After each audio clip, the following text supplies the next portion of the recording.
Okay, great.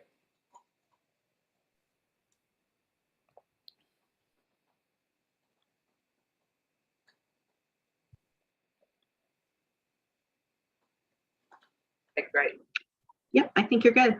Okay, great. Thank you.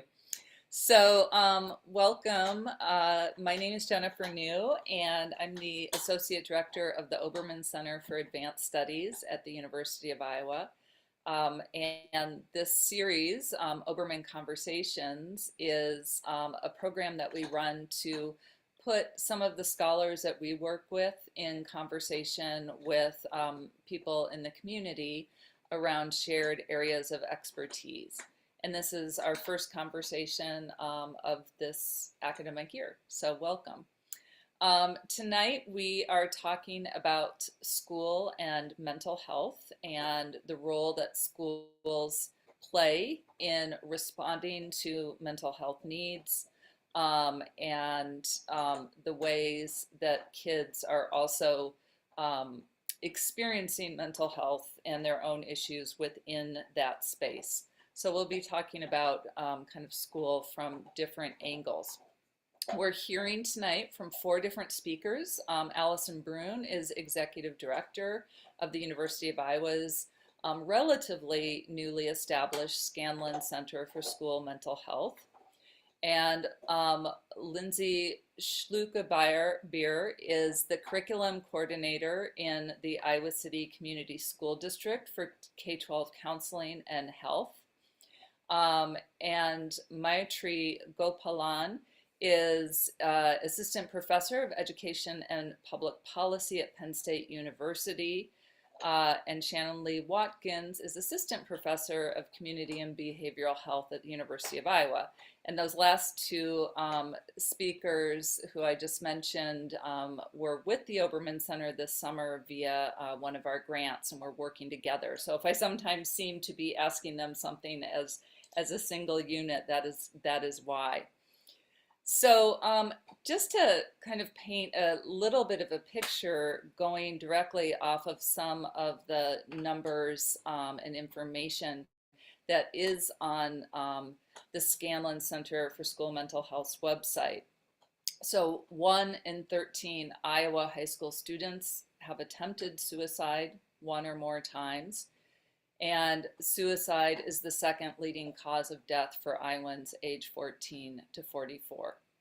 So this is certainly an extremely serious and sobering topic, and one that we want to really discuss with care for the kids who are affected, for the teachers in the building and the educators, and also I think also the care that the researchers take in doing their work around this subject. As we planned for this conversation, everybody here was really curious in knowing more about who is in the audience and what's bringing you tonight. And so because this is a webinar style and we're not using chat, if you could use the Q&A function to just tell us a little bit about yourself, if you're a parent, if you're an educator, if you're a student, and what in particular is bringing you to this conversation this evening. That will help us to better figure out the approach to our answers and our questions. So I wanted to start with Allison. And Allison, if you could talk a little about the role of school in this, what I think can fairly be called a health epidemic. So how, a lot of us went to school at a time when mental health was not really part of the services that we were able to access, and it wasn't necessarily something that we were accustomed to discussing in the school. So what is emerging right now as the role of school with mental health?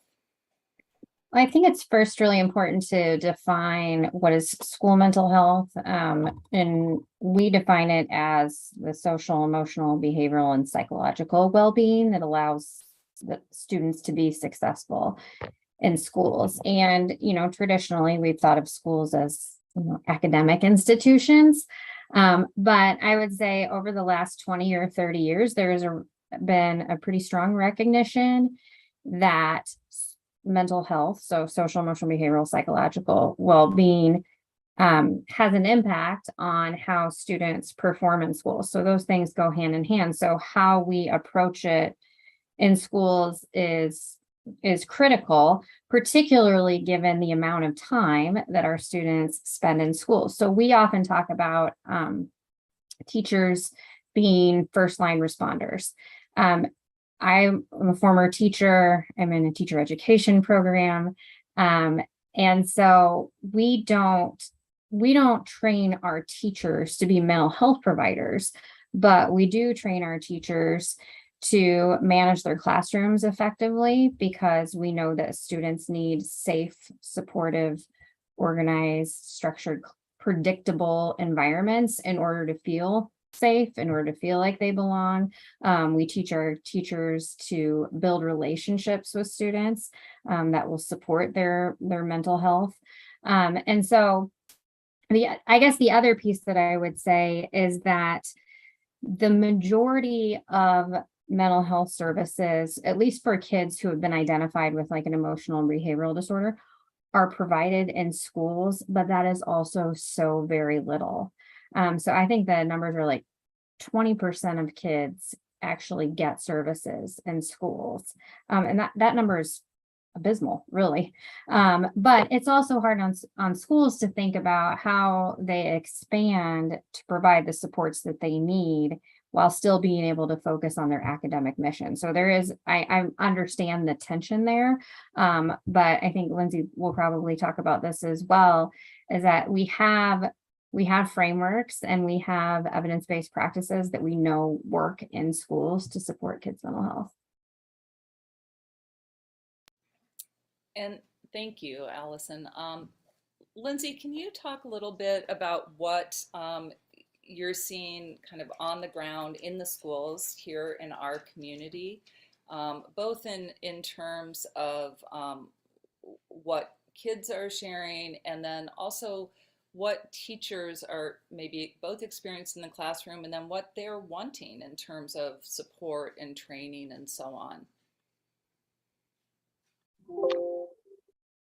Absolutely. And I appreciate, Allison, everything that you said about the role that schools play in mental health and just overall well-being of students, right? And we know that schools have been in the business of supporting the whole child for a long time.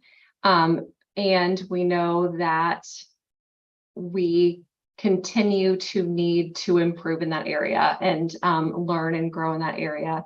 So I would say, especially as we're coming out of COVID and as we see some of the impact of COVID, some of the needs of students that have seemingly risen are certainly anxiety. We're seeing a lot of anxiety in our students, and or anxiousness. I wouldn't, not like diagnosable anxiety, I don't mean that, but just general anxiousness. Certainly a need for or a lack of developed social awareness and relationship skills because of the time away from schools and those times of being disconnected.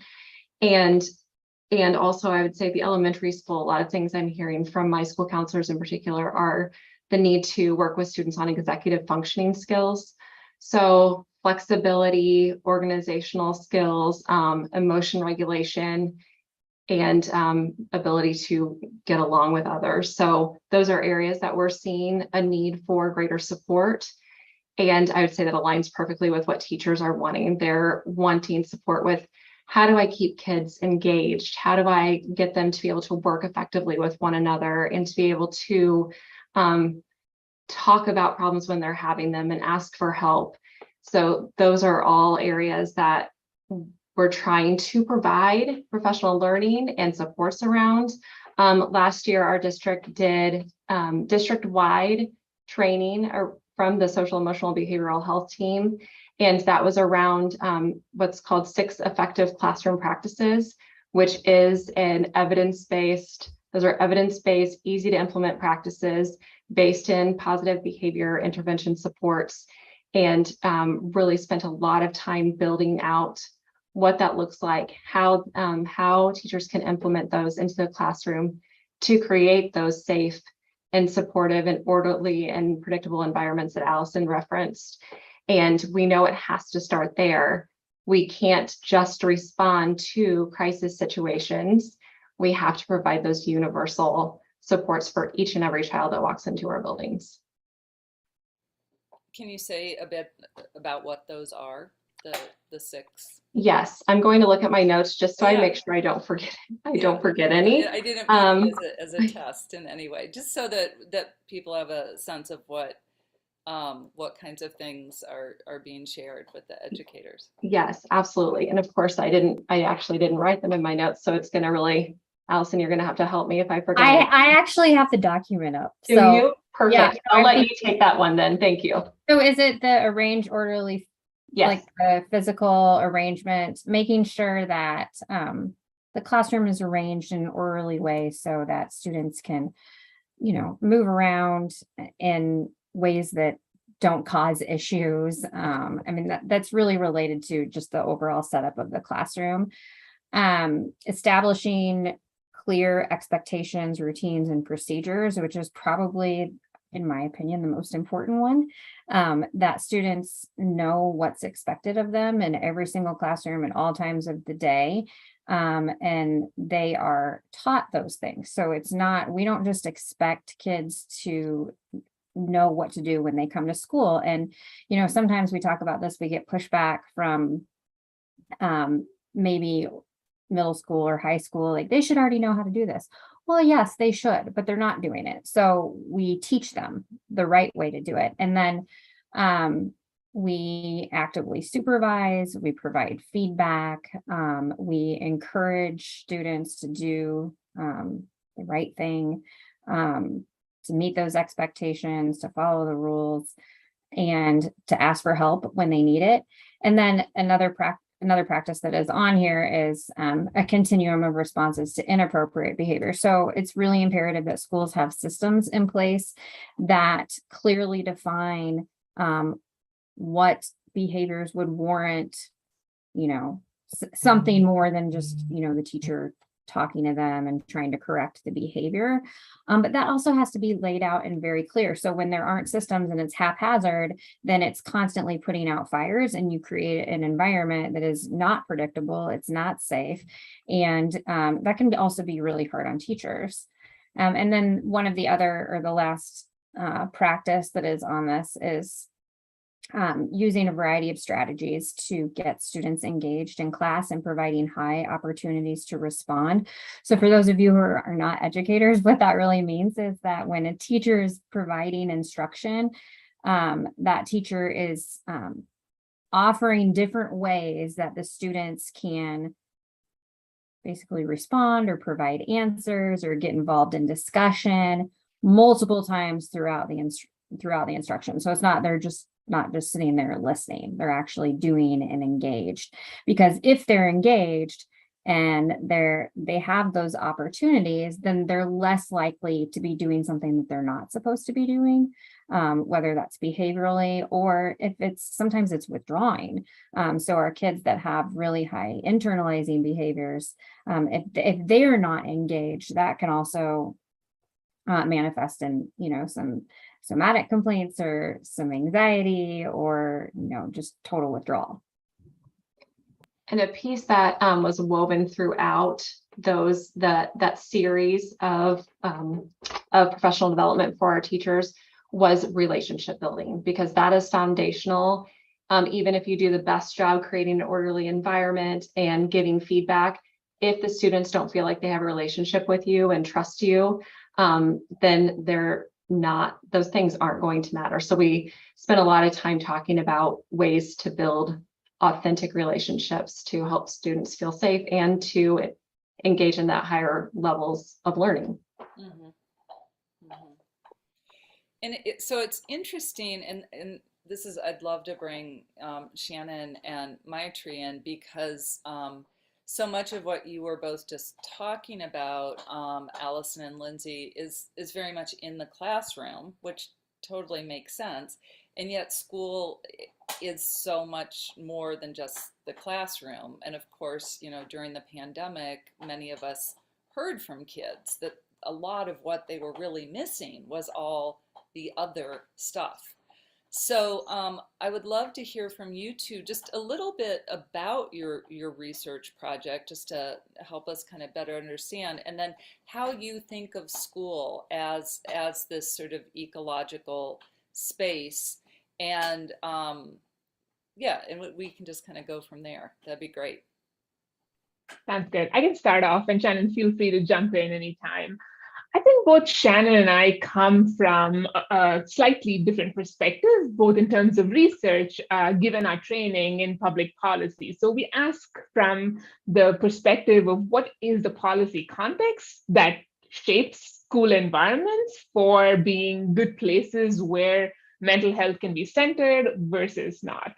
And I think we also try and bring in a more longer term perspective into thinking about what happens in the school context in terms of mental health and what effect that might have on much longer term, later life outcomes in terms of their health, because we know that 3/4 of all mental health disorders has its root in adolescence. So much happens in adolescence, and schools really set the stage for what happens in terms of the mental health trajectory going forward. And so I was just really excited to hear about Allison and Lindsay's take on what is happening in the class, because that classroom context really sets this frame for how students perceive the school context, and that perception really seems to have an impact on not just their outcomes in terms of depression and anxiety in schools, but 20 years after. And that's the kind of work that we're trying to build on right now, is to think about how when students perceive their sense of connectedness with their classroom, with their peers, when they have strong teacher relationships, this whole gestalt of feeling safe that Allison and Lindsay were really describing really well, seems to build on this idea that school context really seems to matter. And it matters not just in the present, but also as we go further along. And we are beginning to tease that idea of what the school contexts are and the specific relationships, both at the school level, but also the neighborhood level, and the policy context that defines these, that kind of translates into students' mental health outcomes. Shannon, do you want to add something? Sure. Thanks, Maitri. So I am reflecting on what's already been shared. And one of the exciting things I'll just share about working with Maitri is that we are combining, like, my background in environmental justice and neighborhoods, and thinking about the neighborhoods in which kids are growing up as a huge factor that shapes their health and well-being, and Maitri's expertise in schools, and figuring out where the scientific literature is not speaking to each other, even though we really know on the ground that students are moving throughout all of these different spaces. So that has been really fun. When I think about school context, I also am bringing in schools as like a physical exposure route. So clean water in schools, buildings that are free of toxins, like all of this kind of physical stuff that can impact mental health. And I mostly study substance use among young people, adolescents, and through young adults. And we know that school is a place where kids connect over using e-cigarettes or tobacco. And we know that there's a relationship between mental health and substance use. So that seems to be working both directions. So schools also play a role as a potential place to intervene on health behaviors that can both come from poor mental health and then also contribute to exacerbating mental health. So I guess in our conceptualization is that there's the sort of mental health specific work that we call mental health work. And then there is also all of the other sort of work that relates to mental health, but we might not sort of call it health policy or mental health programming. And so what Maitri and I are doing is trying to combine school context and neighborhood context and see if we can tease out some specifics about what's going on in schools when folks are young. That really helps us understand how our mental health when we are young contributes to our mental health when we are older. And I think I'm remembering correctly that you've looked somewhat at evidence on the effects of mental health issues when you're young on overall health effects when you're older. And can some of that was a surprise to me. If you could just tell us about that. Sure. Yeah. What we basically find is that we have this amazing data set that basically tracks students over their entire adolescence to young adulthood to their adult health outcomes. They're basically adolescents who were in high school in 94 or 95. Who are now between 32 to 40 years old. And there are basically 5 waves of data where there's a huge, rich data set which looks at health behaviors across these different waves. And what we are basically finding, it's building on prior work. We're not the first ones to kind of examine this, but what we basically find is that students who reported high levels of depression, kind of stemming from this internalizing issues that Allison was talking about earlier, when they report higher levels of depressive symptoms when they were in high school, they also seem to have pretty high levels of overall negative well-being when they're 40 years old. While it might seem like it's not intuitive, we are basically able to control for a whole bunch of factors that happens before the reported depressive symptoms and a bunch of other contextual factors that might make some of these depressive symptoms worsen over time. And we find that the adolescent mental health reports, the depressive symptoms seems to have an effect on how they perceive their overall well-being and self-rated health, which is a marker that we use when they're about 40 years old. And we are also trying to figure out how some school contexts might exacerbate this relationship and how some protective factors, like when students are in schools where they feel supported, where they feel like they belong, for them, those depressive symptoms, especially low-grade depressive symptoms, don't translate to negative well-being later on in life. So that's the kind of moderation we are seeing in some of our very preliminary work that we were thankful that the Obermann Center funded in the summer. I'll stop there again because it's probably a bunch of other questions. And Shannon, if you want to add to that, feel free to do that too. Actually, just given the kind of research angle of what you're talking about, it would be wonderful, I think, Allison, if you could tell us a little bit more about the various kind of aims of your center. And I know one of those is especially research. So just help us better understand what that center is doing. Sure. So our center was established in June of last year with a $20 million grant from the state through federal COVID relief funds. And the charge of the center is really to improve school mental health outcomes for students and educators. And we're doing that through really what we are calling arms of the center. So we have a professional development arm in which we provide in-person professional development, online professional development. We offer webinars. We're actually putting on a big summit. If anybody would like to come, it is October 10th and 11th in Des Moines. And that is, last year we had 1,600 people there. So it's a big event for people in this space. So educators, counselors, school psychologists, administrators. And then we also do really individualized professional development and coaching for schools. If we'll go in and do some kind of assessment to figure out what their needs are, what their priorities are, and then design sort of customized learning opportunities for them that address those needs. We also have a research arm. And so the the first year of the center, we really focused on actually giving money away for people to do research. So we have over 20 affiliated faculty.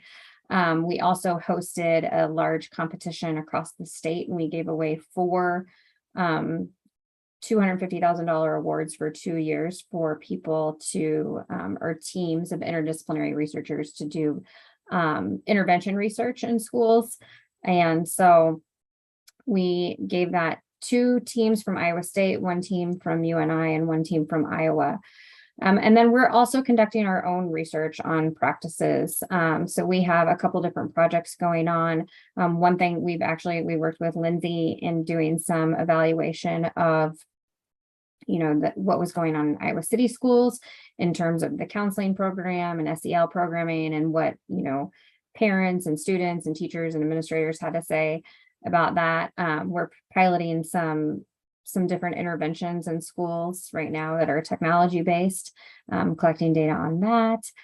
And then, so we have a lot of things going on there. We also are focused on, one of our charges is to increase workforce capacity. So one thing that you'll see is that for schools, they're severely understaffed, and particularly for addressing this issue. So I think the recommended ratio of students to school counselors is like 1 to 250, which still seems like crazy to me.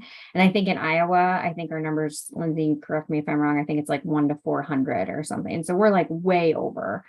And it's the same thing for school psychologists. So we want to build the workforce in the state of Iowa. And so that's one thing that our center is focused on by, providing scholarships, but with those scholarships, providing really innovative training opportunities for those students who we hope will stay in the state and, become school mental health providers. And then we recently opened a clinic, actually this fall, to provide some crisis response and short-term intervention and assessment services for kids who maybe can't get in elsewhere, don't have the means. But then the long-term goal is to refer them out to community providers. And so we've been really active in that area over the last year in responding when, there's been a tragedy at a school and schools needed sort of longer term services on site. So we've gone in there and, done small group intervention and one-on-one sort of things for students who were in crisis. So that's the short. Yeah, are you located in Lindquist Center in the College of Education? We are, but we also, the clinic's physical location is Plaza Center 1 on the Ped Mall. The rest of us are in the Lindquist Center. So yeah. And then, the clinic, we're charged with serving the whole state. So a lot of what we do is telehealth because, we can maybe get kids from Iowa City and Cedar Rapids and, whatever, but people in Omaha or Council Bluffs aren't going to drive over here. Right. So and then I want to say one more thing, that we have also a higher education wing. We received a $700,000 P3 grant to do some additional higher ed programming for faculty and staff around mental health. And so Barry Schreier is heading that up. So we're excited about building that portfolio as well. Mm-hmm. Yeah, and I should say that we're really focusing tonight on K-12, but this is certainly very much an issue in higher ed as well, including those numbers of how many mental health professionals there are per student. Lindsay, to help give a better sense of that for people who are listening, like if maybe focusing on elementary schools. So there is probably usually 1 counselor per elementary school? Unfortunately, we do not have 1 full-time at every building. So we have 21 elementary schools, physical buildings, plus the online learning program.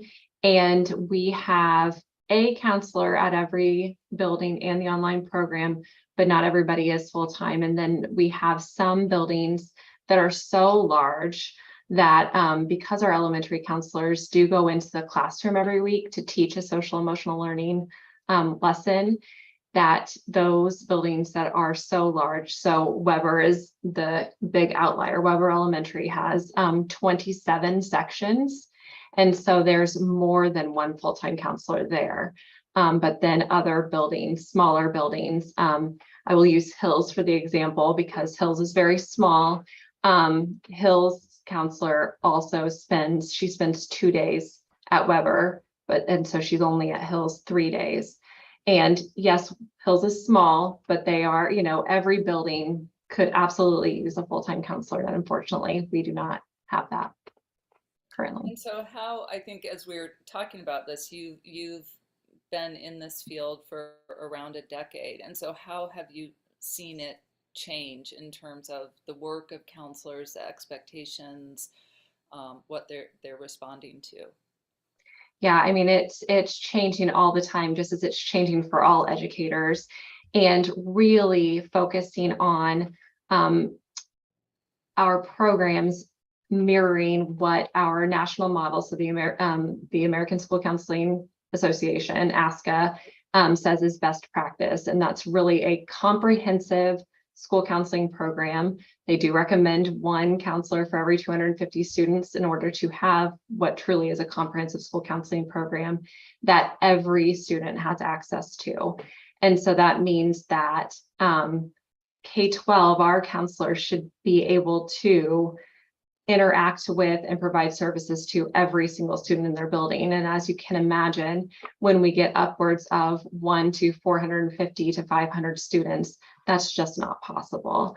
And so while that is true, we're still trying to build the capacity of our school counselors to really focus on those universal supports and to do so through systems and data. So I would say that's our biggest push right now as a program in Iowa City Schools, is looking at data to inform services and not just do what's lovingly called drive-by guidance, which means just whatever walks through our door. And I do a lot of we and our because I do come from the school counseling. I have that school counseling background before I was in this leadership role. And so really being intentional with the services that we're providing and helping teachers provide that social emotional learning and infuse that social emotional wellness, behavioral health aspect into their classrooms every day. And then counselors responding to those students and providing skill instruction and support in those areas where kids maybe need a little bit more. And just if anybody's listening who doesn't know what social emotional learning is, can you give us a quick? Yes, absolutely. So social emotional learning is really the attitude, skills, knowledge that individuals, not just kids, but children, young adults need in order to be successful, in order to thrive. And so there are what are called competencies, social emotional learning competencies. And there are 5, and that's self-awareness, social awareness, relationship skills, responsible decision-making, and I always forget the 5th one, and self-management. And so within each of those, there are areas. So for example, self-awareness includes accurate self-perception, identifying emotions. So there's a span of what that might look like developmentally across, again, preschool to adulthood. And we know that it's ever evolving, and that students, what might be a typical developmental stage for, let's say, a 7th grader right now might actually be, we might be a little bit behind again because of COVID and just that lack of connection that we all experienced over the last 2.5 years. So, but really what I also love about social emotional learning is it's the skills that our kids need to be future ready, right? When we think about what employers are looking for, those employability skills, they're those social emotional learning skills. So I know sometimes SEL gets a bad rap. People think of it as like, that's not the school's job. I'm sending my kids to school to learn the academic content. And as Allison mentioned earlier, they can't get that academic content if they're not feeling safe, if they don't know how to be in a relationship with others, if they don't know how to navigate themselves and to ask for help when they need it, and so on and so on. So those skills are just foundational for being in a community and for living, existing as humans. So important. I'm curious, one thing, Shannon, that you talked about, and this seems also related to Allison's work. So I'm thinking here on our campus, you're in the College of Public Health on one side of the river, and Allison's in the College of Education on the other side of the river. And so you've talked about mental health being very siloed, and kind of a hope to shift that. And so I'd just love for you to share some of that with us. Sure, thanks. I think what I meant to say is that there's an opportunity to integrate the way we think about young people growing up in neighborhoods and young people growing up in schools. And there's an opportunity for those two fields of research to talk. But it is interesting. So my training, as my phrase sort of alluded to, is in public policy. Now I am a professor of public health. And it is sort of interesting in Iowa City too, that we have this physical river that separates sort of the biomedical and the social science. And as in the social science department in the field of public health, which has roots in biomedical medicine and also social science. It is interesting that there's so much interesting work going on in town and on campus, and how do we make sure that we are seeing that we have one-on-one counseling and support for a student, and then also are embedding hear of the great work that Allison and Lindsay are talking about embedding that into the system. So hopefully, if we are preventing the sort of cascade of negative mental health outcomes, we need ultimately less of the one-on-one counseling, which of course is important because we're addressing it at a systems level.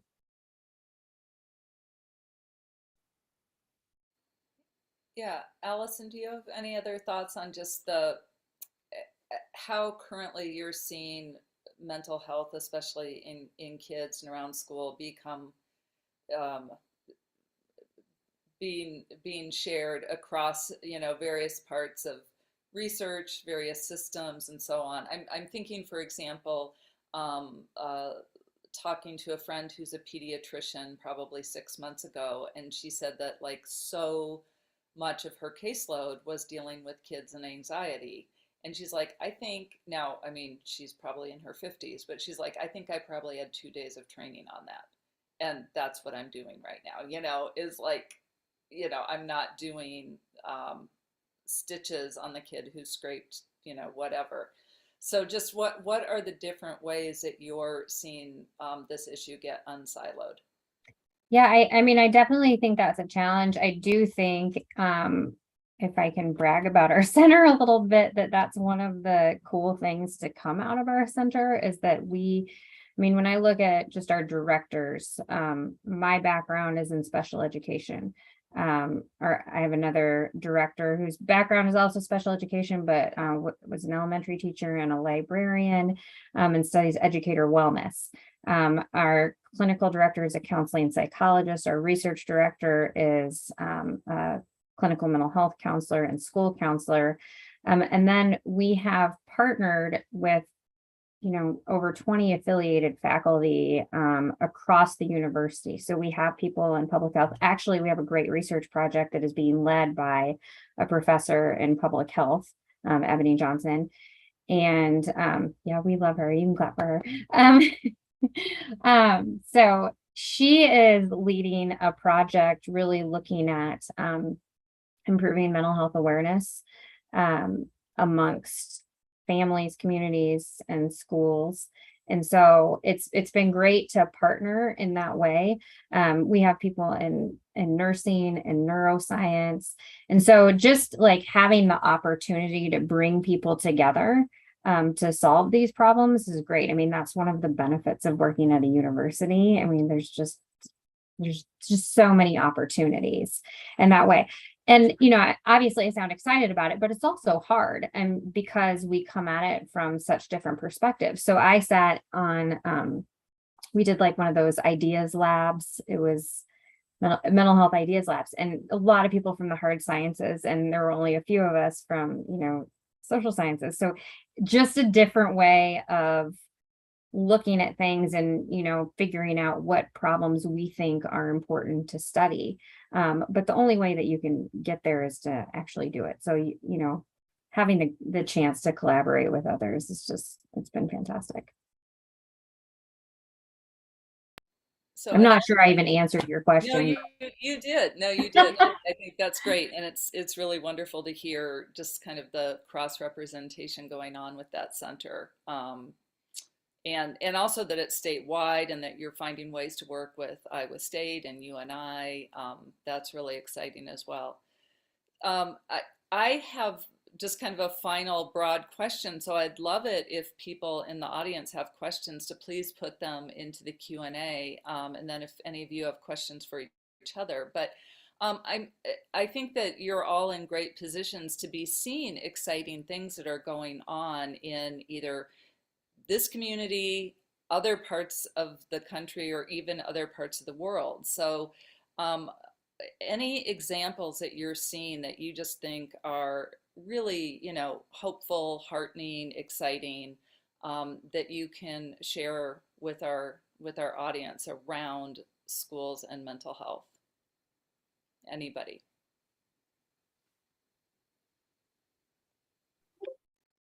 I'm happy to start. I would say that for me, as somebody who has been in the business of social emotional behavioral health for quite a long time now, it is exciting to see kind of the broader community paying attention to not just mental health, but overall student wellness, and understanding the importance of it, and getting on board with it. I would say, just the sheer amount of money being given to the Scanlon Center for School Mental Health shows that people see the value in this work and see how important it is. And on the ground, I'm really excited about the systems level work that we're doing around social emotional behavioral health, and really looking at universal social emotional learning for all of our students, and building the capacity of all of our educators to support student wellness and belonging, and safe and collaborative environments. We continue to learn and grow and do better, and it's very exciting to see. One thing is we put in place this year, our secondary students on their student ID badges have a QR code that leads them to a website. Our district website leads them to a page that just says need support, and it has community resources. It has 988, suicide prevention, national suicide hotline. It has just some mindfulness components to it. So it's just a one-stop shop for lots of different resources, and in a way that students can easily access it and aligns with how they access information right now. We've already heard from students who are really appreciative of having that there, and we're continuing to try to figure out how to talk to students about what they need and how we can respond to that. And the last thing I will say is just this conversation, how all of these different areas are working toward the goal of supporting overall wellness for students, right? We're talking K-12, but for all of our, all individuals in our communities. And we can't do it in silos, right? We have to collaborate. And so that's something that is really exciting to me, is just there's more and more collaboration happening. We're continuing to expand our partnerships with the university, with different agencies in our community. And so I think that's the only way we're going to continue to build positive mental health systems and supports.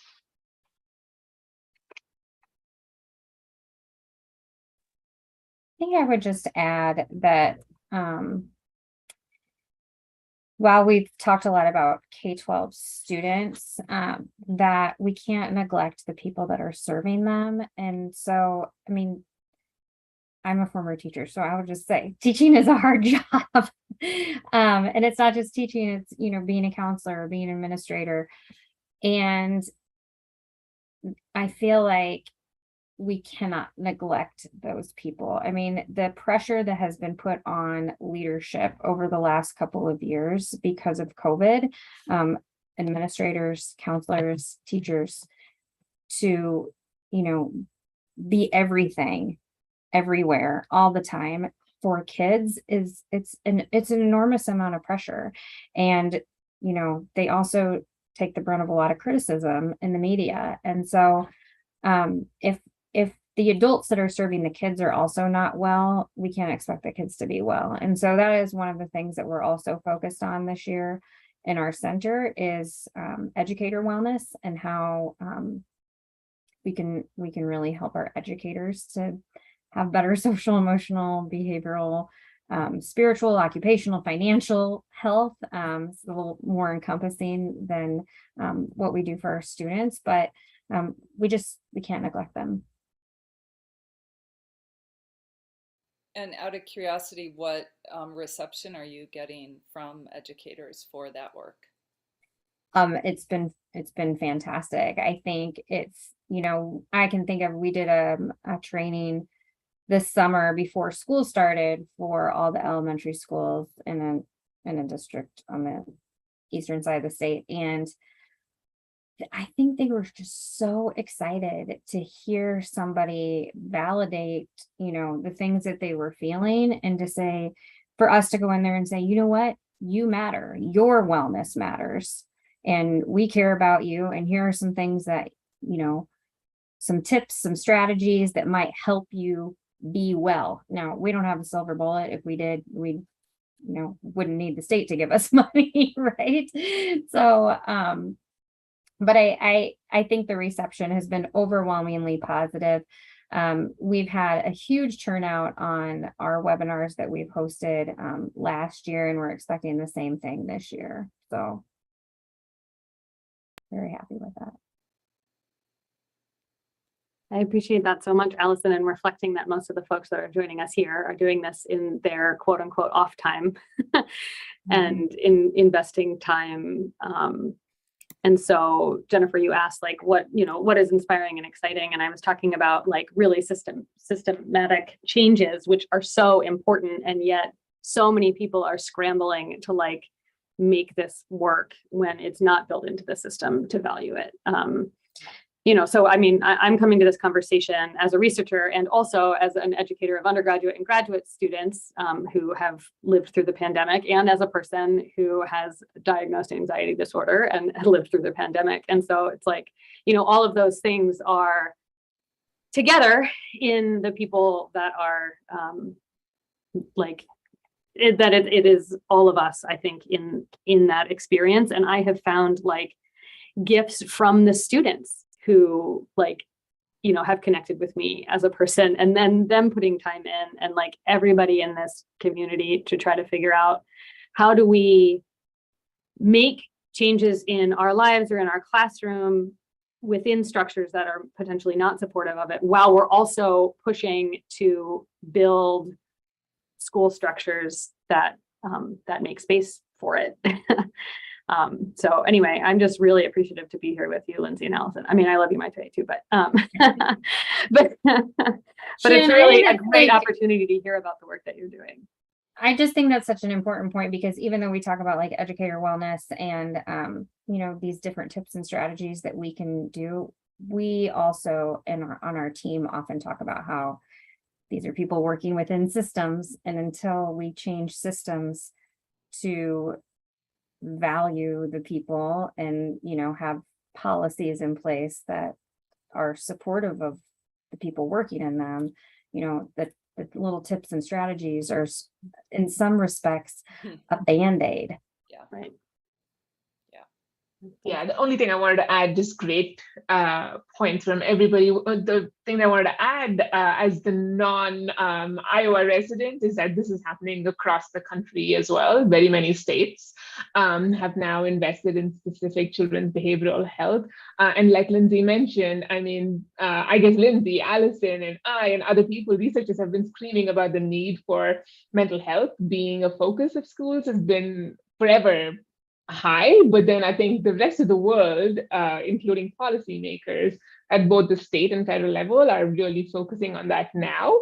And I think this moment is really an opportunity to kind of capitalize on that. And this is not just from the states and the federal level, but also like the National Institutes of Health. The number of RFPs that's opened up to focus on structural factors that is driving behavioral health has been skyrocketed over the last 2 years, and I think that we're going to see that continuing. And there again, there is this need for breaking down the silos. So we are taking a cells to society approach, and mental health is a classic example of how there are causes of mental health disorders that's biological, but psychosocial and structural. And so this is really a space where the silos can be broken down, and I think finally people are paying attention to it, and we should really capitalize on that, both in terms of research, but also providing the supports and designing the supports and interventions in a way such that we figure out what works and for whom and in what context.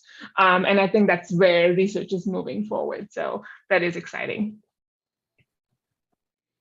There is one question in the Q&A that I think Shannon or Maitri, you may have already answered. So if one of you could go in and maybe type the answer, it's the last one.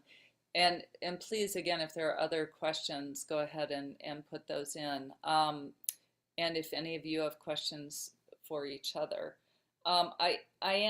We've kind of like danced around this, but it seems that this is one of those issues where the pandemic was exacerbated what was already going on and actually forced it to get addressed. Is that, I mean, Allison, you're nodding your head. Yeah, I think the data support that from what I have seen come out in terms of like increased rates of various things. So increased rates of anxiety, of aggression, of suicidal ideation. And I always want to be careful with this because one of the things we also talk about in our center is that we have to make sure that students understand that stress is normal, distress is normal. And so in part of like the SEL piece of this is teaching students coping skills and how to manage stress so that it doesn't become something unmanageable. So it doesn't become a crisis, and not every kid is in crisis. So while we see, increases in anxiety or increases in aggression or other behaviors, that doesn't mean we have a crisis, but we do have to respond, right? But I would agree that from what I have seen from some recent studies in terms of the level of risk increasing for students, it has, particularly for kids who were in remote instruction and who came from underserved communities.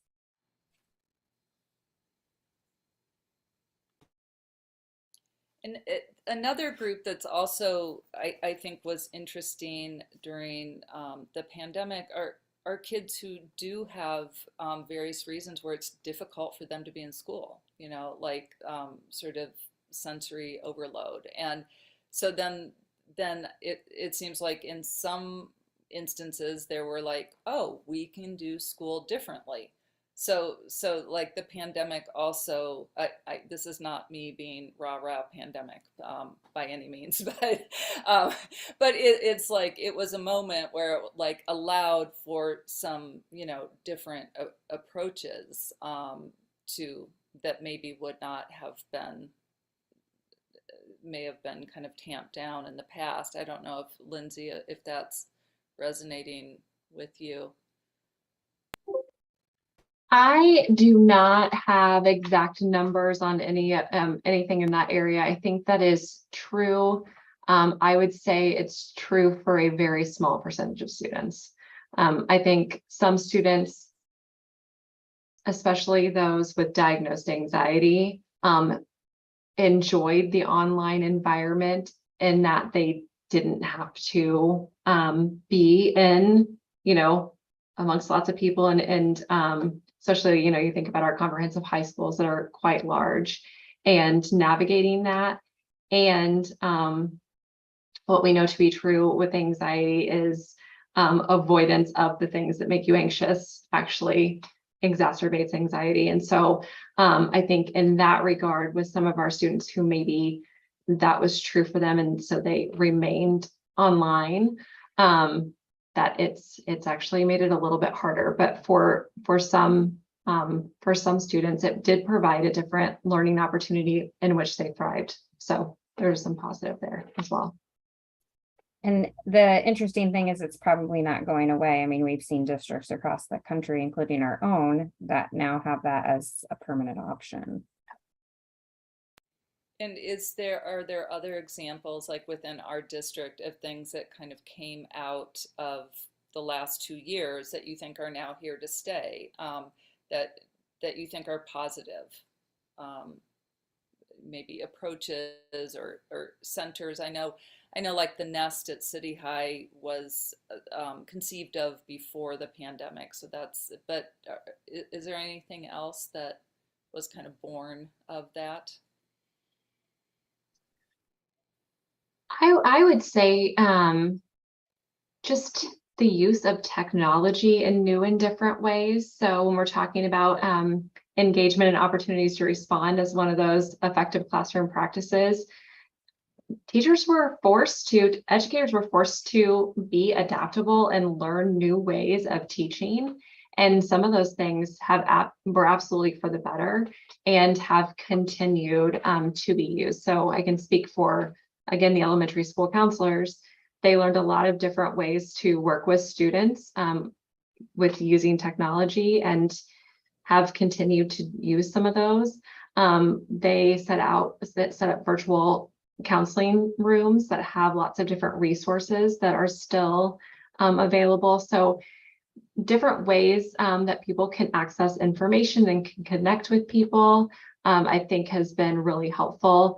The other one that comes to mind right away is that telehealth. So we do have some students who have maybe a therapist but aren't able to see a therapist outside of school hours, and so they do telehealth. They do have their therapy appointments in our buildings just via telehealth. So that's been helped with access quite a bit. So that's been very, very good.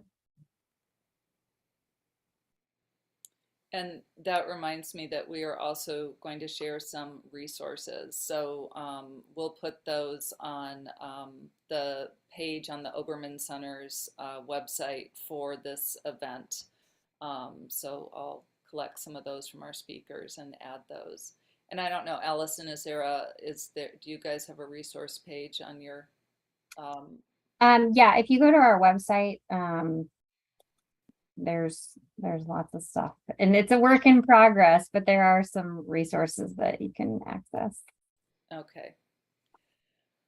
Well, thank you, all of you, for being here, as well as Bond at the Iowa City Public Library, who's been our DJ tonight, helping us run this in the background. I really appreciate everybody's time, and thank you to those who came out, as one of you mentioned, on a very much a school night, to listen and to learn. So we appreciate you being here. All right, thanks. Thank you, Bon. Thank you, Jennifer, for organizing. This is great. And good luck, Allison and Lindsay, with your work. I'm so excited. I'm going to keep following you all on the